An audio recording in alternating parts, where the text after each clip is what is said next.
আজকে যে বিষয় নিয়ে আলোচনা করব, প্রথম বিষয়টি হচ্ছে বায়ুমণ্ডলের তাপের তারতম্যের কারণ। আমি এই বিষয়টা কিন্তু আগেও আলোচনা করেছি। ভারতবর্ষে জলবায়ু নিয়ন্ত্রক সমূহ যখন বুঝিয়েছিলাম, সেই অক্ষাংশ, সূর্যরশ্মির পতন কোণ, হিমালয়ের প্রভাব, সেখানেও কিন্তু আলোচনা করেছিলাম। সেটা ভারতবর্ষের পরিপ্রেক্ষিতে আলোচনা করা হয়েছিল। এটা বিস্তারিতভাবে সমগ্র বিশ্বের ক্ষেত্রে এটা আলোচনা করা হবে এখানে। বায়ুমণ্ডলের তাপের তারতম্যে যে সমস্ত কারণগুলি রয়েছে, তার প্রথম কারণটি হচ্ছে অক্ষাংশ ও সূর্যরশ্মির পতন কোণ। আগে বলে দিই সূর্যরশ্মির পতন কোণ কী। আমরা জানি পৃথিবী আবর্তন করছে এবং পৃথিবী পরিক্রমণ করছে। পৃথিবীর অক্ষ তার কক্ষতলের সঙ্গে 66.5 ডিগ্রি কোণে হেলে আছে। এই হেলে থাকার জন্য একটা জিনিস দেখা যায়, সেটা হচ্ছে ভূপৃষ্ঠের কোথাও লম্বরশ্মি পড়ে, মানে সূর্যরশ্মি 90 ডিগ্রি কোণ করে পড়ে, আবার কোথাও তির্যকভাবে পড়ে, অর্থাৎ হেলানোভাবে পড়ে। এই লম্বরশ্মি এবং তির্যক রশ্মিতে কিন্তু বায়ুমণ্ডলের তাপের তারতম্য দেখা যায়। কিভাবে দেখা যায় না, যেখানে লম্বরশ্মি পড়বে সেখানে কিন্তু সূর্যরশ্মি কম বায়ুস্তর ভেদ করে আসবে। লম্বরশ্মি কম বায়ুস্তর ভেদ করে আসে, ফলে শক্তির অপচয় কম হয় এবং ভূপৃষ্ঠে কম স্থানে সেটি ছড়িয়ে পড়ে, ফলে নির্দিষ্ট পরিমাণ স্থান অধিক উত্তপ্ত হয়। আবার তির্যক রশ্মি কী হয়, তির্যক রশ্মি কিন্তু অনেকটা বায়ুস্তর ভেদ করে আসে, ফলে শক্তির অপচয় বেশি হয় এবং তির্যক রশ্মি অধিক স্থানে ছড়িয়ে পড়ে, ফলে অধিক পরিমাণ স্থান কিন্তু কম উত্তপ্ত হয়। তাহলে আমরা জানলাম লম্বরশ্মিতে ভূপৃষ্ঠ ও সংলগ্ন বায়ুস্তর অধিক উত্তপ্ত হয়, তির্যক রশ্মিতে ভূপৃষ্ঠ ও সংলগ্ন বায়ুস্তর কম উত্তপ্ত হয়। এবার আমরা দেখব যে লম্বরশ্মি কোথায় পড়ে, তির্যক রশ্মি কোথায় পড়ে। পৃথিবী এমন অবস্থানে থাকে যে 0 ডিগ্রি অক্ষরেখা বরাবর, অর্থাৎ নিরক্ষীয় অঞ্চল বরাবর সূর্যরশ্মি সারা বছর লম্বভাবে পড়ে। এর সঙ্গে সঙ্গে 23.5 ডিগ্রি উত্তর অক্ষরেখা, অর্থাৎ কর্কট ক্রান্তি রেখা, এবং দক্ষিণ গোলার্ধে 23.5 ডিগ্রি দক্ষিণ অক্ষরেখা, অর্থাৎ মকর ক্রান্তি রেখা পর্যন্ত কিন্তু সূর্যরশ্মি প্রায় লম্বভাবে পড়ে। এর ফলে 23.5 ডিগ্রি উত্তর থেকে 23.5 ডিগ্রি দক্ষিণ অক্ষরেখা পর্যন্ত ভূপৃষ্ঠ ও সংলগ্ন বায়ুস্তরের উষ্ণতা বেশি হয় লম্বরশ্মি পড়ার দরুন। তাই এই অংশে তাপমাত্রা বেশি হওয়ার জন্য এই যে অংশটা, এর নাম দেওয়া হয়েছে উষ্ণমণ্ডল। নাম দেওয়া হয়েছে উষ্ণমণ্ডল। এবার তোরা প্রশ্ন করতে পারিস যে এই যে 23.5 ডিগ্রি উত্তর এবং 23.5 ডিগ্রি দক্ষিণ অবধি যে আমার সীমারেখাটা বললাম, এই সীমারেখাটা নির্বাচন করলাম কিভাবে? এটা মাথায় রাখতে হবে, এই সীমারেখা নির্বাচিত হয়েছে একটি রেখার দ্বারা, যে রেখাটির নাম সমষ্ণ রেখা। সমষ্ণ রেখা কি সেটা আমরা পরবর্তীতে আলোচনা করছি। শুধু মনে রাখবো 27 ডিগ্রি সেলসিয়াস সমষ্ণ রেখায় কিন্তু উষ্ণমণ্ডলের সীমারেখা, অর্থাৎ উত্তরের যে অঞ্চল পর্যন্ত 27 ডিগ্রি সেলসিয়াস সমষ্ণ রেখা এবং দক্ষিণে যে অঞ্চল পর্যন্ত 27 ডিগ্রি সমষ্ণ রেখা অবস্থান করছে, ততটুকুই হচ্ছে উষ্ণমণ্ডলের অবস্থান। এই 27 ডিগ্রি সমষ্ণ রেখা কিন্তু প্রায় 23.5 ডিগ্রি উত্তর ও দক্ষিণ অক্ষরেখার উপর দিয়ে বিস্তৃত হয়েছে। তাই এই সমগ্র অংশটিকে আমরা নাম দিয়েছি উষ্ণমণ্ডল। এরপরে 23.5 ডিগ্রি উত্তর ও 23.5 ডিগ্রি দক্ষিণ থেকে 66.5 ডিগ্রি উত্তর, অর্থাৎ সুমেরু বৃত্ত, এবং 66.5 ডিগ্রি দক্ষিণ, অর্থাৎ কুমেরু বৃত্ত পর্যন্ত সূর্যরশ্মি না লম্বভাবে আবার না তির্যকভাবে পড়ে। ফলে এই অংশে উষ্ণতা না বেশি না কম, অর্থাৎ না শীত না উষ্ণ।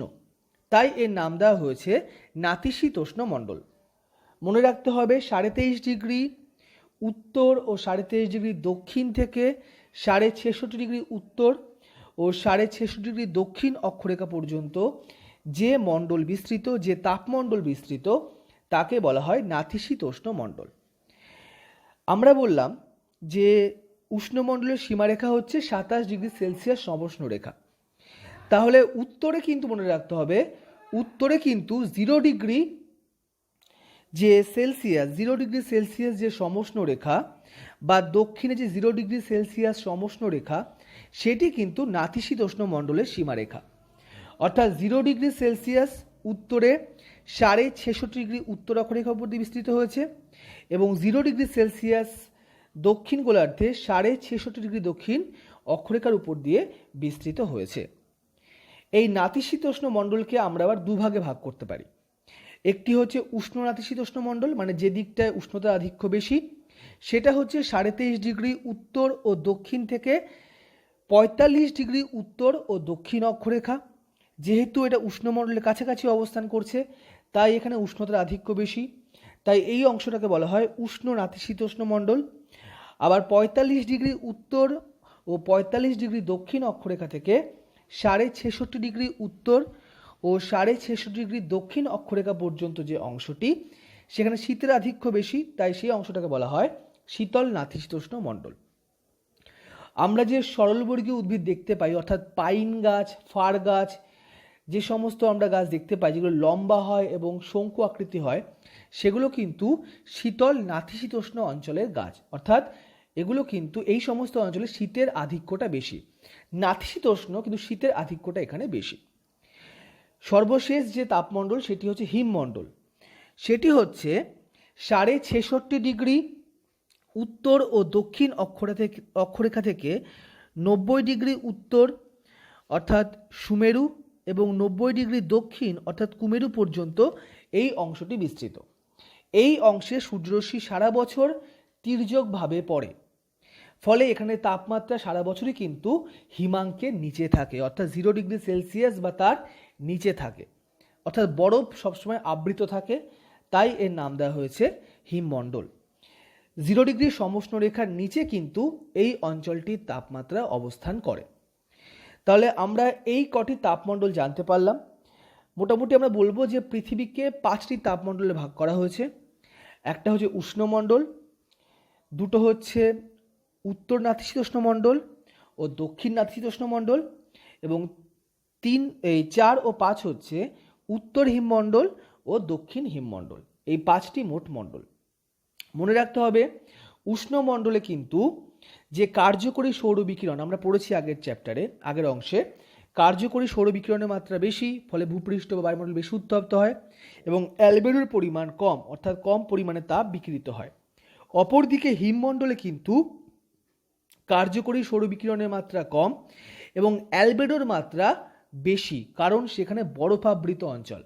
বরফ কিন্তু ব্যাপকভাবে তাপকে প্রতিফলন ঘটিয়ে দেয়, অর্থাৎ বরফে আমরা জানি বরফে যখনই সূর্যের তাপ পড়ে সেটা রিফ্লেক্ট করে কিন্তু আবার ফিরে যায়। তাই এই অঞ্চল বরফাবৃত হওয়ায় কিন্তু এখানে অ্যালবেডোর পরিমাণ প্রায় 70 থেকে 80%, তাই এখানে তাপমাত্রা কিন্তু কম। তাহলে এটি হচ্ছে অক্ষাংশ ও সূর্যরশ্মির পতন কোণ এবং তার ফলে বায়ুমণ্ডলের তাপমাত্রা।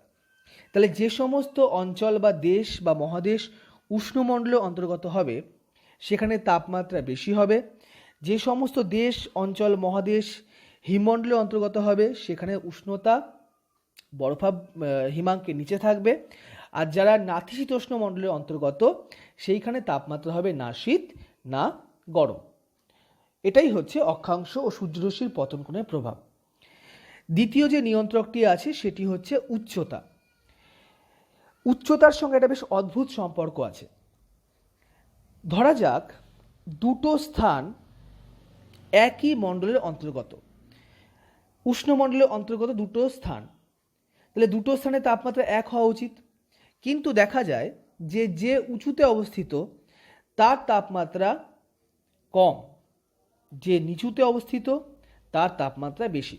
তারা কিন্তু একই অক্ষাংশে অবস্থান করছে বা একই তাপমণ্ডলে অবস্থান করছে, তবুও তাপমাত্রার পার্থক্য কেন?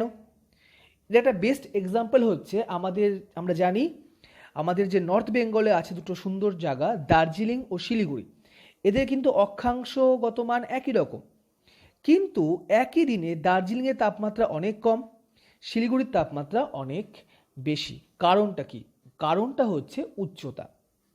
আমরা পড়েছি যে ট্রপোস্ফিয়ারে প্রতি 1 কিমি উচ্চতা বৃদ্ধিতে 6.5 ডিগ্রি সেলসিয়াস হারে তাপমাত্রা হ্রাস পায়, যাকে আমরা কি বলি তাকে আমরা বলি উষ্ণতা হ্রাসের স্বাভাবিক হার বা ল্যাপস রেট। তাহলে তোরা বলতে পারিস যে স্যার, যে সূর্যের কাছে আছে সে তো বেশি তাপ পাবে, তার তাপমাত্রা তো বেশি হবে, যে দূরে আছে তার তাপমাত্রা কম হবে। এটা কিন্তু আংশিক সত্য, কারণ সূর্য থেকে যে বিকিরণটা আসে তাকে আমরা বলি সৌর বিকিরণ। সে ক্ষুদ্র তরঙ্গ রূপে আসে, ক্ষুদ্র ক্ষুদ্র ঢেউয়ের আকারে আসে। সে বায়ুস্তর ভেদ করে প্রথমে এসে ভূপৃষ্ঠে পড়ে এবং সে কিন্তু ভূপৃষ্ঠের নিচের দিকে নেমে আসে আস্তে আস্তে। এরপরে ভূপৃষ্ঠ বা পৃথিবী যে তাপটা বিকিরণ করে সেই তাপই কিন্তু উত্তপ্ত করতে করতে ওপর দিকে চলে যায়। তার মানে ভূপৃষ্ঠের কাছে যে স্থানগুলো থাকবে সে বেশি তাপ পাবে, কারণ তাপটা ভিতর থেকে আসছে।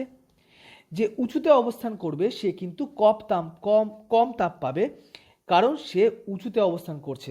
উপরে উঠতে উঠতে তাপ কিন্তু কমে যাচ্ছে, কারণটা পার্থিব বিকিরণের জন্য। পার্থিব বিকিরণ কিন্তু ভূপৃষ্ঠের নিচ থেকে উপর দিকে উঠতে উঠতে যায়। ফলে কি হচ্ছে, আরেকটা বিষয় আমরা পড়েছি, ট্রপোস্ফিয়ারের নিচের দিকে বায়ুমণ্ডলের ঘনত্ব বেশি, অর্থাৎ গ্যাস, জলীয় বাষ্প, এরোজল এগুলো বেশি থাকে, ওপর দিকে কম থাকে।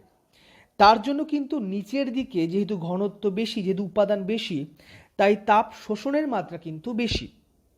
ওপর দিকে যেহেতু ঘনত্ব কম, উপাদানের পরিমাণ কম, তাই কিন্তু তাপ শোষণের মাত্রাও কম।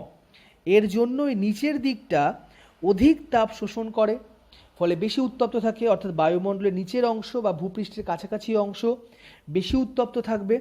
এবং ওপর দিকটা যেহেতু তাপ শোষণের মাত্রা কম, তাপ শোষণ করতে পারে না, ফলে সেখানে কিন্তু তাপমাত্রা কম থাকবে। তাই কিন্তু ভূপৃষ্ঠ থেকে যত উপর দিকে ওঠা যাবে তত কিন্তু তাপমাত্রা কমতে থাকবে। এর জন্যই কিন্তু দার্জিলিং ও শিলিগুড়ি একই অক্ষাংশে অবস্থিত হওয়া সত্ত্বেও শিলিগুড়ির তাপমাত্রা হবে বেশি, কারণ সে ভূপৃষ্ঠের কাছাকাছি আছে। দার্জিলিংয়ের তাপমাত্রা হবে কম, কারণ সে ভূপৃষ্ঠ থেকে অনেক বেশি উঁচুতে অবস্থান করছে। এর মান কত না, এর মান হচ্ছে প্রতি কিমি, যদি আমি প্রতি 1 কিমি উপরে উঠি তাহলে কিন্তু 6.5 ডিগ্রি সেলসিয়াস হারে তাপমাত্রা হ্রাস পাবে। অর্থাৎ যদি সমুদ্র সমতলে তাপমাত্রা হয় 30 ডিগ্রি সেলসিয়াস, তাহলে 1000 মিটার উঁচুতে বা 1 কিমি উঁচুতে তাপমাত্রা হবে 23.5 ডিগ্রি সেলসিয়াস। যদি আমি 2 কিমি উপরে উঠে যাই, যদি পাহাড়ের 2 কিমি উপরে উঠি, অর্থাৎ যদি আমরা 2000 মিটার উচ্চতায় উঠে যাই, তাহলে তাপমাত্রা কমে কত হবে, 17.0 ডিগ্রি সেলসিয়াস। এইভাবে কিন্তু প্রতি কিমিতে 6.5 ডিগ্রি সেলসিয়াস হারে তাপমাত্রা হ্রাস পাবে। এটাই হচ্ছে উচ্চতা বৃদ্ধির সঙ্গে তাপমাত্রা হ্রাসের কারণ। নেক্সট, সমুদ্র থেকে দূরত্ব। এটা আমি আগেও আলোচনা করেছিলাম। যে সমস্ত অঞ্চল সমুদ্রের কাছে অবস্থান করবে সেখানে সমুদ্রবায়ু বা স্থলবায়ু প্রভাব বিস্তার করবে। এবং মনে রাখতে হবে যে জল আস্তে আস্তে উত্তপ্ত হয়, আবার জল আস্তে আস্তে শীতল হয়। তার জন্য কি হয়, সমুদ্র উপকূলবর্তী অঞ্চলের স্থানগুলোয় কিন্তু গরমের সময় খুব বেশি গরম পড়বে না, আবার ঠান্ডার সময় খুব বেশি ঠান্ডা পড়বে না। একে বলা হবে সমভাবাপন্ন জলবায়ু। কিন্তু স্থলভাগের ভিতরে, স্থলভাগের অভ্যন্তরে যে সমস্ত স্থান থাকবে সেগুলো গরমের সময় বেশি তাপ গ্রহণ করবে, ফলে বেশি উত্তপ্ত হবে। আবার শীতকালে বেশি তাড়াতাড়ি তাপ বিকিরণ করবে, ফলে তাড়াতাড়ি কিন্তু ঠান্ডাও হয়ে যাবে। তাই কিন্তু সেখানে জলবায়ু হবে কি, চরম ভাবাপন্ন। অর্থাৎ গরমকালে খুব গরম, আবার শীতকালে খুব ঠান্ডা, যেমন দিল্লি। এটাই হচ্ছে সমুদ্র থেকে দূরত্বের প্রভাব। মনে রাখতে হবে যে সমস্ত স্থান সমুদ্র উপকূলবর্তী হবে সেখানে এই সমুদ্রবায়ু, স্থলবায়ুর প্রভাব এবং তার সঙ্গে সঙ্গে জলের যে আপেক্ষিক তাপ, অর্থাৎ জল আস্তে আস্তে উত্তপ্ত হচ্ছে এবং আস্তে আস্তে শীতল হচ্ছে, তাই সেখানে একটা জলবায়ুটা হবে সমভাবাপন্ন বা মনোরম, এবং স্থলভাগের অভ্যন্তরে হবে হচ্ছে চরম ভাবাপন্ন বা খুব কষ্টদায়ক। নেক্সট যে নিয়ন্ত্রক সেটি হচ্ছে সমুদ্র স্রোত। সমুদ্র স্রোতে মনে রাখতে হবে যে স্থলভাগ বা উপকূলবর্তী অঞ্চলের পাশ দিয়ে যখন সমুদ্র স্রোত যায়, মানে যখন সমুদ্রের জল প্রবাহিত হয়, তখন সেই জলের বৈশিষ্ট্যের জন্যেও কিন্তু উপকূলবর্তী অঞ্চলের বায়ুমণ্ডলের তাপমাত্রা কিন্তু পরিবর্তিত হয়। অর্থাৎ যে অঞ্চলের পাশ দিয়ে, যে উপকূলের পাশ দিয়ে শীতল স্রোত প্রবাহিত হবে, সেই শীতল সমুদ্র স্রোতের জন্য কিন্তু সেই সমস্ত উপকূলবর্তী অঞ্চলের তাপমাত্রা কম হবে, কমে যাবে। আবার যেখান দিয়ে বা যে উপকূলবর্তী অঞ্চল দিয়ে উষ্ণ সমুদ্র স্রোত প্রবাহিত হবে, সেখানে কিন্তু সেই উষ্ণ সমুদ্র স্রোতের জন্য তাপমাত্রা বৃদ্ধি পাবে। এর জন্যই দেখা যায়, আমরা দেখতে পাই, যেমন এখানে আমি একটা এক্সাম্পল দিয়েছি যে উত্তর আমেরিকা যে মহাদেশ, তার দক্ষিণ দিকে যেখানে মেক্সিকো উপসাগর রয়েছে, সেখান দিয়ে উপসাগরীয় স্রোত প্রবাহিত হয়। এটি একটি উষ্ণ স্রোত। এই স্রোতের জন্য কিন্তু মেক্সিকো উপসাগরের পার্শ্ববর্তী অঞ্চলে তাপমাত্রা বেড়ে যায়, যেহেতু এটা উষ্ণ সমুদ্র স্রোত। আবার উত্তর আমেরিকার উত্তর পূর্ব দিক থেকে একটি শীতল স্রোত আসে, একটি নয় দুটি স্রোত আসে, একটি ল্যাব্রাডর স্রোত আর একটি গ্রিনল্যান্ড স্রোত। এই ল্যাব্রাডর আর গ্রিনল্যান্ড স্রোতের জন্য, এই শীতল স্রোতের জন্য উত্তর আমেরিকার উত্তর পূর্ব উপকূলে কিন্তু একটা ঠান্ডা আবহাওয়া বিরাজ করে, কারণ স্রোতটি শীতল বা ঠান্ডা। এর ফলে কিন্তু উপকূলবর্তী অঞ্চলে মাঝে মাঝে কিন্তু বরফও পড়ে, কারণ এত ঠান্ডা সমুদ্রের জল, তার সংস্পর্শে কিন্তু এই অঞ্চলে কিন্তু উপকূলবর্তী অঞ্চলে তাপমাত্রা কমে যায়। নেক্সট নিয়ন্ত্রকটি হচ্ছে বায়ু প্রবাহ। এটাও একই প্রকার। যে অঞ্চলের উপর দিয়ে উষ্ণ বায়ু প্রবাহিত হবে, সেখানে কিন্তু ভূপৃষ্ঠ ও সংলগ্ন বায়ুস্তরের তাপমাত্রা বৃদ্ধি পাবে। যেমন ধর লু, যখন লু প্রবাহিত হয় তখন কিন্তু আমাদের এখানে তাপমাত্রা বেড়ে যায়। আবার যখন ভূপৃষ্ঠের উপর দিয়ে শীতল বায়ু প্রবাহিত হবে, তখন তার সংস্পর্শে কিন্তু সংলগ্ন যে ভূপৃষ্ঠ ও বায়ুমণ্ডল, তার তাপমাত্রা হ্রাস পাবে। যেমন ধর বোরা একটা শীতল স্থানীয় বায়ু। বোরা হচ্ছে ইটালির আড্রিয়াটিক উপকূলের উপর দিয়ে প্রবাহিত হয়। এই বোরার জন্য কিন্তু ইটালির অঞ্চলে কিন্তু তাপমাত্রা হ্রাস পেয়ে যায়। এটি হচ্ছে বায়ু প্রবাহের প্রভাব। নেক্সট আমরা আসবো ভূমির ঢাল। এটা আমি যে ছবিতে এঁকেছি, এটা ভালো করে দেখবি, বুঝতে পারবি। আমি একটু আগেই বলেছি যে নিরক্ষীয় অঞ্চলে সূর্যরশ্মি লম্বভাবে পড়ে, তাই তাপমাত্রা বেশি হবে, এবং নিরক্ষরেখা থেকে ক্রমশ উত্তর দিকে বা দক্ষিণ দিকে সূর্যরশ্মি তির্যকভাবে পড়ে, ফলে তাপমাত্রা কম হবে। তাহলে যদি উত্তর গোলার্ধে কোনো পাহাড় অবস্থান করে, সেই পাহাড়টির দক্ষিণ ঢাল কিন্তু অধিক লম্বরশ্মি পাবে উত্তর ঢাল অপেক্ষা। আবার বলছি, উত্তর গোলার্ধে অবস্থিত কোনো পাহাড়ের দক্ষিণ ঢাল নিরক্ষরেখার কাছে অবস্থান করার জন্য সে অধিক লম্বরশ্মি পাবে, ফলে দক্ষিণ ঢালটা বেশি উত্তপ্ত হবে। অপরদিকে উত্তর ঢালটি অপেক্ষাকৃত তির্যক রশ্মি পাওয়ার জন্য সেই ঢালটি কিন্তু কম উত্তপ্ত হবে। একইভাবে দক্ষিণ গোলার্ধে যদি আমরা দেখি, আমরা দেখতে পাবো দক্ষিণ গোলার্ধের উত্তর ঢালটি নিরক্ষরেখার কাছে অবস্থান করছে, তাই উত্তর ঢাল লম্বরশ্মি পাওয়ার জন্য বেশি উত্তপ্ত হবে। অপরদিকে দক্ষিণ ঢালটি অপেক্ষাকৃত তির্যক রশ্মি পাওয়ার জন্যে কি হবে না, কম উত্তপ্ত হবে। এর জন্যই দেখা যায়, আমরা দেখেছি হিমালয় পর্বত কোথায় অবস্থিত না, হিমালয় পর্বত উত্তর গোলার্ধে অবস্থিত। হিমালয় পর্বতের কিন্তু দক্ষিণ ঢাল যেহেতু নিরক্ষরেখার কাছে অবস্থান করছে, তাই হিমালয় পর্বতের দক্ষিণ ঢাল বেশি উষ্ণ, অপরদিকে উত্তর ঢাল কম উষ্ণ।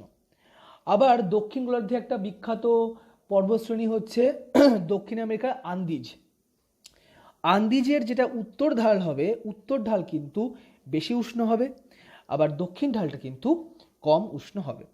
এটি হচ্ছে ভূমির ঢালের প্রভাব।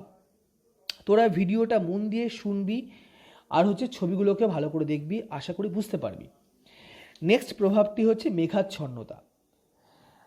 দেখ, মেঘ বাধার সৃষ্টি করে।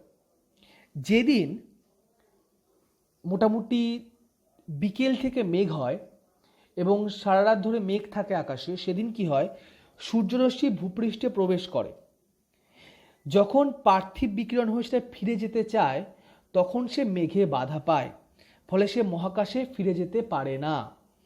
ফলে কি হচ্ছে, সূর্যরশ্মি তো ভূপৃষ্ঠে প্রবেশ করেছে, বায়ুমণ্ডলে প্রবেশ করেছে, কিন্তু মেঘের জন্য সে আর মহাকাশে ফিরতে পারছে না।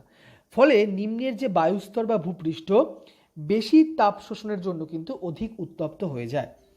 তাই অধিক মেঘাচ্ছন্নতায় তখন কিন্তু একটা হাঁসফাঁস অবস্থা হয় বা গরম গরম একটা ভাব লাগে। তাই যেদিন দেখি বিকেলের পর থেকে একটা মেঘ মেঘ ব্যাপার হয়েছে, দেখবি সেদিন একটা অদ্ভুত একটা গরম লাগে বা শরীরটা অস্থির লাগে। তাহলে অধিক মেঘাচ্ছন্নতায় কিন্তু তখন উষ্ণতা বৃদ্ধি পায়। আবার যেদিন ধর একদম সকাল থেকেই মেঘ সৃষ্টি হয়েছে, মানে সূর্য ওঠার আগে থেকে মেঘ সৃষ্টি হয়েছে, সেদিন কিন্তু বেশি গরম লাগবে না। কেন লাগবে না? কারণ যেহেতু সকাল থেকেই মেঘ, ফলে সূর্যের যে তাপ আসছে সেই তাপ কিন্তু মেঘকে কাটিয়ে ভূপৃষ্ঠে আসতে পারছে না, মেঘ বাধা প্রদান করছে। তাই ভোর থেকে আকাশে মেঘ থাকার জন্য সূর্যের যে সৌর বিকিরণ সেটা মেঘকে এড়িয়ে মেঘকে টপকে ভূপৃষ্ঠে আসতে সমস্যায় পড়ে। ফলে ভূপৃষ্ঠ বা সংলগ্ন বায়ুস্তর কম সৌর বিকিরণ পায়। তাই কিন্তু আমাদের ভূপৃষ্ঠ বা সংলগ্ন বায়ুস্তর এই অঞ্চলের তাপমাত্রা কম থাকে। তাই যেদিন তোরা দেখবি মোটামুটি ভোর থেকে বা রাতের থেকে মেঘ সৃষ্টি হয়ে সারাদিন ধরে মেঘাচ্ছন্ন পরিবেশ রয়েছে, সেদিন কিন্তু গরমটা কম লাগবে, কারণ সৌর বিকিরণ নিম্ন বায়ুস্তরে বা ভূপৃষ্ঠে আসতে পারছে না। এটাই হচ্ছে মেঘাচ্ছন্নতার সঙ্গে বায়ুমণ্ডলীয় উষ্ণতার সম্পর্ক। তারপর আসছে অধঃক্ষেপণ। মানে অধঃক্ষেপণ বলতে বোঝায় যখন বায়ুমণ্ডলের জলীয় বাষ্প তরল বা কঠিন আকারে মাধ্যাকর্ষণ বলের জন্য ভূপৃষ্ঠে পতিত হয়, তখন কিন্তু সেই যে পতন, তখন তাকে বলা হবে অধঃক্ষেপণ। যদি বৃষ্টিপাত হয় তাহলে দেখবে এটা হালকা একটা বেশ ঠান্ডা ঠান্ডা একটা আবহাওয়া বিরাজ করে। তাহলে বৃষ্টিপাত হলে বা তুষারপাত হলে কিন্তু আবহাওয়া একটা বেশ সুন্দর হয়, তাপমাত্রা কিন্তু হ্রাস পায়। নেক্সট, স্বাভাবিক উদ্ভিদ। যে সমস্ত অঞ্চলে প্রচুর অরণ্য আছে তারা কি করে, তারা হচ্ছে বাষ্পমোচন প্রক্রিয়ায় জলীয় বাষ্প ত্যাগ করে। ফলে বাতাসে কিন্তু একটা বেশ সুন্দর মনোরম একটা আবহাওয়া বিরাজ করে, একটা ঠান্ডা ঠান্ডা ভাব বিরাজ করে। তাই যেটা অরণ্য অঞ্চল সেখানে কিন্তু গরম কম লাগে, কারণ তোমার হচ্ছে উদ্ভিদ জলীয় বাষ্প ত্যাগ করছে, সে জলীয় বাষ্প উপরে উঠছে, সে তোমার হচ্ছে কি করছে, উপরে ওঠার জন্য কিন্তু ঠান্ডা একটা আবহাওয়া কিন্তু বিরাজ করছে। নেক্সট, মৃত্তিকার প্রকৃতি। যে সমস্ত মৃত্তিকাগুলো বেশি পরিমাণে তাপ শোষণ করতে পারে সেই সমস্ত অঞ্চলে কিন্তু তাপমাত্রা বৃদ্ধি পায়। যেমন কৃষ্ণ মৃত্তিকা ব্যাপক তাপ শোষণ করতে পারে, ফলে কিন্তু তাপ বৃদ্ধি পায়। আবার ধর মরু মৃত্তিকা বালি কি করে, দ্রুত তাপ শোষণ করতে পারে। তাহলে কি হয়, মরু অঞ্চলে কিন্তু দিনের বেলা তাপটা খুব বেড়ে যায়, গরম খুব বেড়ে যায়। আবার কি হয়, বিকেলের পর থেকে কিন্তু বালি দ্রুত তাপ বিকিরণও করে দেয়, ফলে সন্ধ্যার পর থেকে আস্তে আস্তে কিন্তু মরু অঞ্চলে ঠান্ডাও পড়ে যায়, কারণ বালি দ্রুত তাপ গ্রহণ করে। ফলে গরমও যেমন দিনের বেলা খুব বাড়ে, আবার বিকেলের পর থেকে সে দ্রুত তাপ বিকিরণ করে, ফলে তাপমাত্রা কিন্তু দ্রুত কমেও যায়। এরপর আসছি নগরায়ন ও শিল্পায়ন। দেখ, নগরায়ন বা শিল্পায়নের ফলে কি হচ্ছে, ব্যাপক আকারে কিন্তু গাছ কাটা হচ্ছে, ফলে বাতাসে কার্বন ডাই অক্সাইডের পরিমাণ বৃদ্ধি পাচ্ছে। তারপর বিভিন্ন কলকারখানা, গৃহস্থালী, যানবাহন, এখান থেকে প্রচুর গ্যাস নির্গত হয়, যেগুলোকে বলা হয় carbon die oxide, carbon monoxide, nitrogen die oxide, sulphur die oxide. এই সমস্ত গ্যাসগুলো আমাদের বায়ুমণ্ডলের উপরের স্তরে একটা চাঁদোয়া সৃষ্টি করেছে, এবং এই গ্যাসগুলোকে বলা হয় গ্রিন হাউস গ্যাস। এই গ্যাসগুলোর জন্য কিন্তু আমাদের ভূপৃষ্ঠ এবং সংলগ্ন বায়ুস্তরের তাপমাত্রা বৃদ্ধি পাচ্ছে।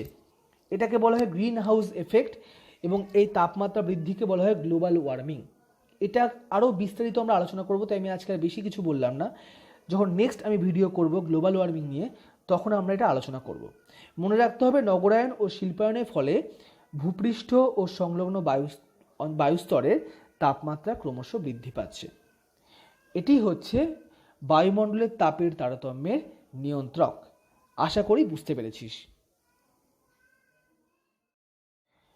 এবার আমরা আলোচনা করব বৈপরীত্য উত্তাপ সম্বন্ধে।